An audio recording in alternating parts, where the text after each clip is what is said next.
전일 미국 증시는 강세로 마감을 했습니다. 다우 같은 경우에는 2% 이상은 상승을 했고 나스닥이 가장 약했는데 그럼에도 불구하고 1.8% 상승하면서 강세를 보였습니다. 강세 요인을 따져보면은 소매 판매 데이터가 발표됐는데 양호한 수준을 보였고요. 연준 인사들의 발언 역시도 7월 100bp 인상 가능성에 대해서는 조금은 낮출 수 있는 완화적인 발언이 나타났다라고 보시면 될 것 같고요. 또 한 가지로 좀 크게 작용했던 거는 미시간대 소비자 심리 지수 예비치가 발표됐는데 이 중에서 기대 인플레 쪽이 좀 하락하는 모습을 보였습니다. 12개월 같은 경우도 좀 하락을 했고요. 5년 같은 경우에도 3.1% 전월 기록을 했는데 0.3%포인트 낮아지는 모습이 시장의 상승을 좀 유발을 시켰다라고 보시면 될 것 같습니다. 소매 판매 같은 경우에는 전월 마이너스 0.1%에서 1.0% 기록을 하면서 좀 크게 개선이 되는 모습을 보였기 때문에 시장에서는 경기 침체에 대한 우려를 조금은 완화시켰다라고 보고 있습니다.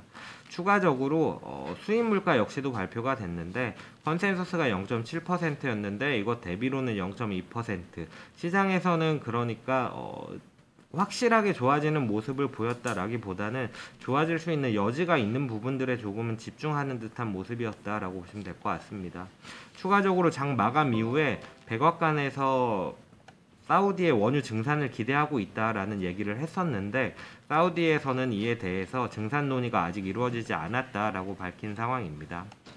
실적 역시도 좀 긍정적인 모습이 나타났습니다. 2분기 실적 점검 간단하게 드리면은 컨센은 조금 하회하고 있지만 우려 대비로는 양호한 모습을 보이고 있다 정도 체크하시면 될 것 같고요.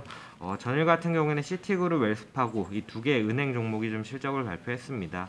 이 두 개 종목 같은 경우에는 시티 같은 경우에는 컨센 대비해서 호실적을 기록을 했고 특히나 내용적인 측면에서 ICG 부문이 좀 긍정적인 모습을 보였거든요. 이 부분이 좀 긍정적으로 평가를 받으면서 주가가 13% 상승하는 모습을 보였습니다. 웰스파고 같은 경우에는 컨센 대비해서는 부진한 모습을 보였지만 금리 상승에 따라서 이자 수익에 대한 기대가 조금은 있었다라고 보시면 될 것 같고요. 유나이티드 헬스그룹 같은 경우에는 서비스 쪽의 매출을 강화시키겠다라는 전략을 가지고 있는데 이런 부분들이 이 옵터멜스라는 부분에서 실제로 실적 개선으로 이어지면서 유효한 전략이라는 평가가 좀 나타나고 있는 것 같고 그로 인해서 5% 주가 상승하는 모습을 보였습니다. 이상입니다.